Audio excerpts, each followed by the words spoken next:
This channel is supported by TrueFire. TrueFire is an online library of lessons from some of my favourite players. There's thousands of lessons on there. You can use the promo code JNC40 to get 40% off of any of their courses.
talk you through, that was me playing Body and Soul. I've been practicing a little bit this week. I just want to talk you through how I'm thinking about it, how I'm putting together the chord melody. Patreon will be the place that in a couple of days I'll hopefully get a chance to transcribe this, and you'll be able to get the backing track there as well. So Body and Soul is a jazz standard, a really lovely ballad. I'm thinking of the version by Ella Fitzgerald, and also Jonathan Kreisberg has an incredible version of it. So if you're looking for something to kind of reference the tune from, those would be two places that I'd look. Jonathan Kreisberg. There's also a really cool version of Julian Lage and Mike Marino playing it at, is it Stanford University? It's a university anyway, so on campus. It's like some sort of mobile phone type footage or something, but it's a really cool duo version. So the version that I play is in D flat major.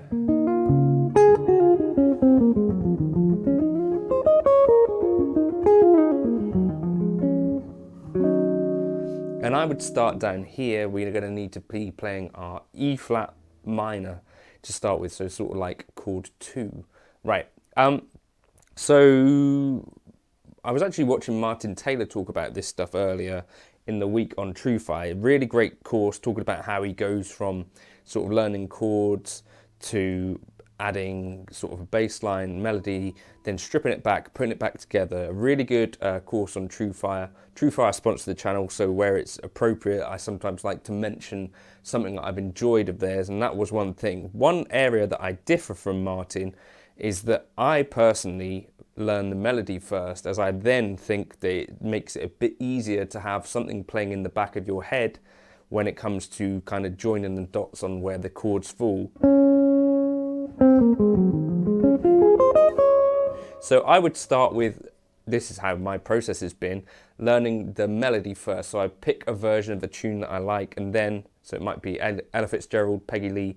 Martin Taylor also talks about that, ironically, that some of the kind of versions that you learn standards from would be someone like Peggy Lee, Ella Fitzgerald. I personally really like Chet Baker for this sort of thing, Frank Sinatra, where you can get a really good sense of what the melody is.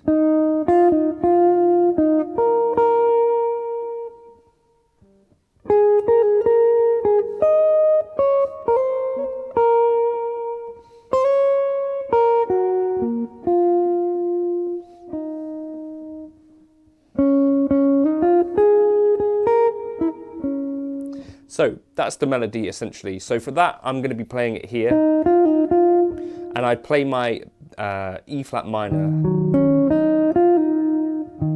So 6/4/6, then to a B7, sort of passing,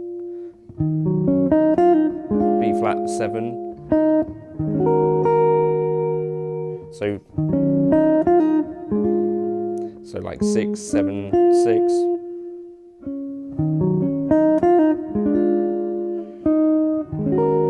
Then that kind of bar where I'm playing all 6th fret with the little finger, and then 7th.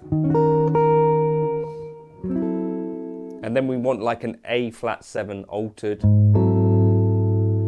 A flat 7 to like.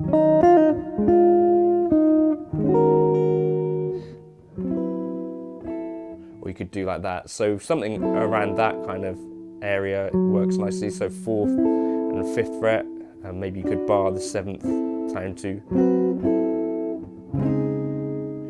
our D flat major 7. So I like to use kind of your bog standard there,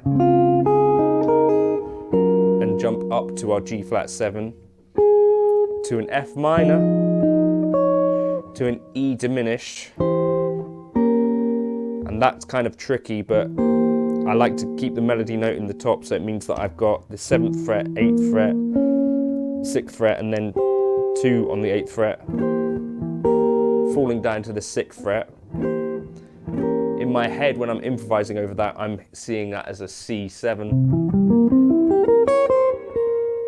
And then fall down to the B flat minor. So like that. 6th fret, our melody on the 9th fret, down to a C half diminished to an F7, or just a C minor. So it's like a minor 2-5 to B flat minor 2,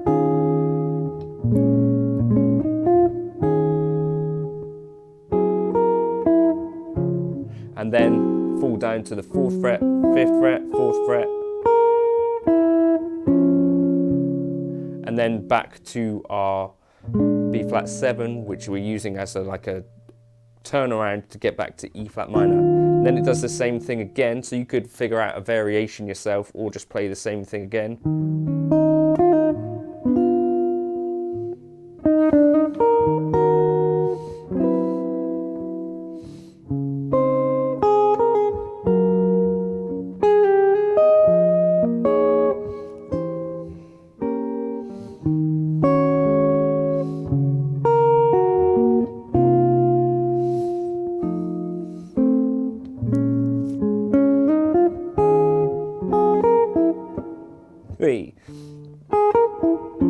And then we do a 2-5 into D major, so an E flat minor.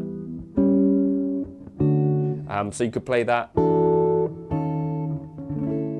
however you like, or whatever, you know, but a 2-5-1 into D major. So, and then we're going to go something like that might work. So maybe playing 9th fret, 7th fret, or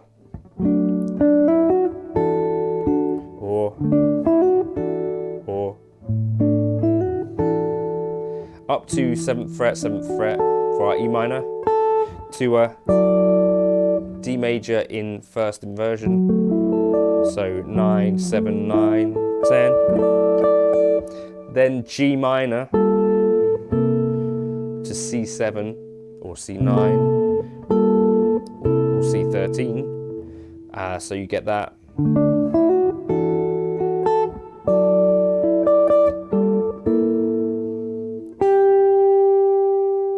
And then we fall back down to an F sharp minor. So 9, 7, 9, 7 to B minor, E minor, A7, D. So you get this.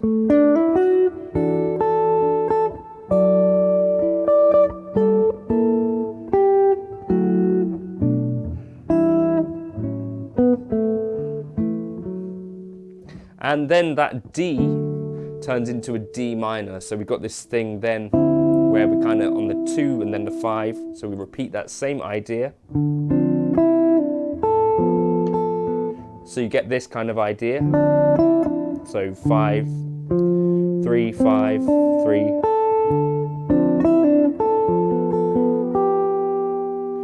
And then I like this for this chord. So 7 and then an 8th fret up to the 12. And then I think, and then we want something like that with the E flat diminished. So something up here would work quite nicely. 11th fret, 10th fret, 11th fret, and then our D in the top, and then back to our D minor down here. 5, 5, 5, 6, 7, 6, 8. Sorry.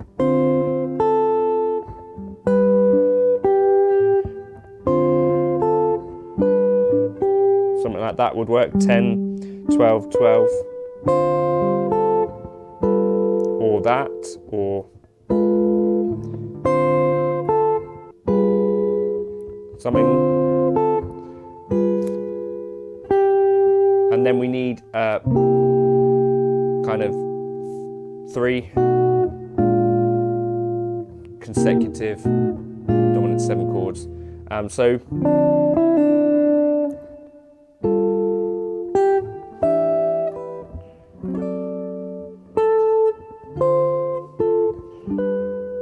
or something like, and then we're back to the start again.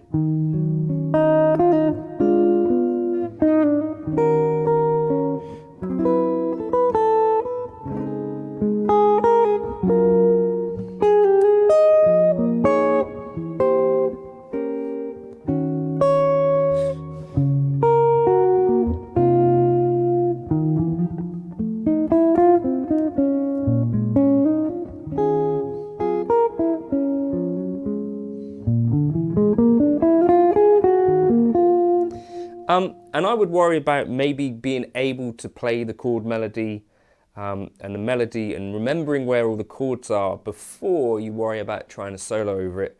This is what I found, is that if you can take care of this stuff, then this is enough to get meaningful practice out of a tune. And then by the time that you've spent sort of 4, 5, 6 days on a tune like this, what I found was that soloing over it became a little bit easier because I can see the chords, hopefully, if I've drilled this stuff enough, and I can see the melody, and I'm sort of picking off bits in between that and relying on that sort of memory to be able to weave through the chords in a way. Each time I see a diminished chord, I'm trying to pair it with a dominant home.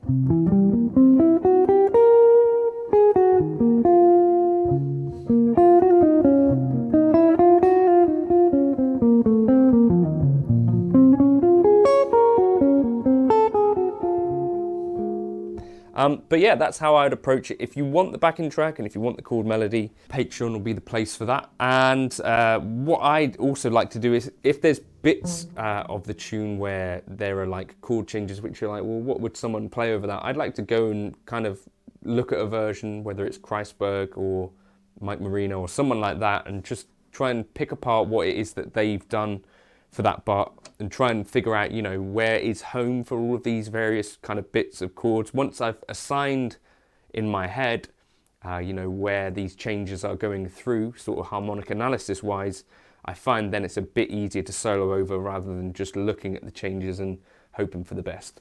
That's my approach to Body and Soul. Hope you enjoyed that.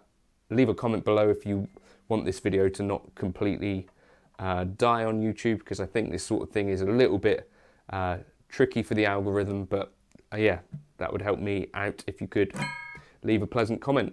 Could be about anything. Nicolas Cage, couldn't it? Daniel Day-Lewis. Cheers for now.